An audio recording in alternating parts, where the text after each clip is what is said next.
अंत चतुर्दशी की कथा। पौराणिक मान्यताओं के अनुसार अंत चतुर्दशी व्रत का विशेष महत्व है। यह व्रत भाद्रपद माह के शुक्ल पक्ष की चतुर्दशी को किया जाता है। इसे पापों का अंत करने वाला और मोक्ष प्रदान करने वाला व्रत कहा गया है। कथा।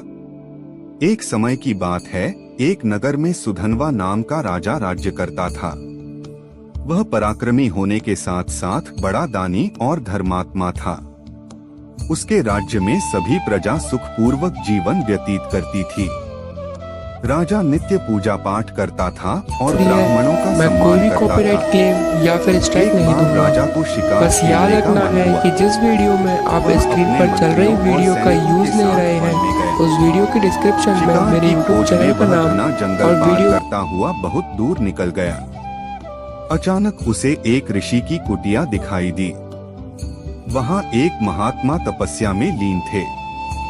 राजा ने ऋषि को प्रणाम किया और उनसे पूछा, हे मुनिवर, ऐसा कौन सा व्रत और पूजा है जिससे मनुष्य अपने जीवन के समस्त पापों से मुक्त होकर मोक्ष को प्राप्त कर ले?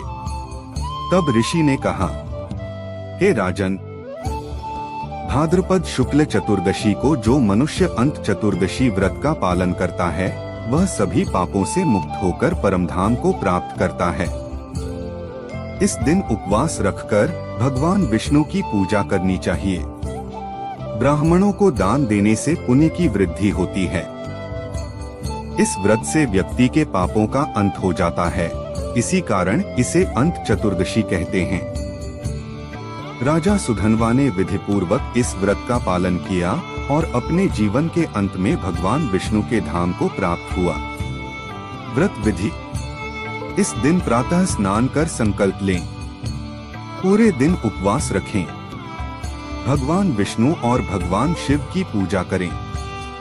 गंध, अक्षत, पुष्प, धूप, दीप, नैवेद्य से पूजा करें। ब्राह्मणों को भोजन कराकर दान दक्षिणा दें। संध्या समय व्रत कथा सुने और आरती करें।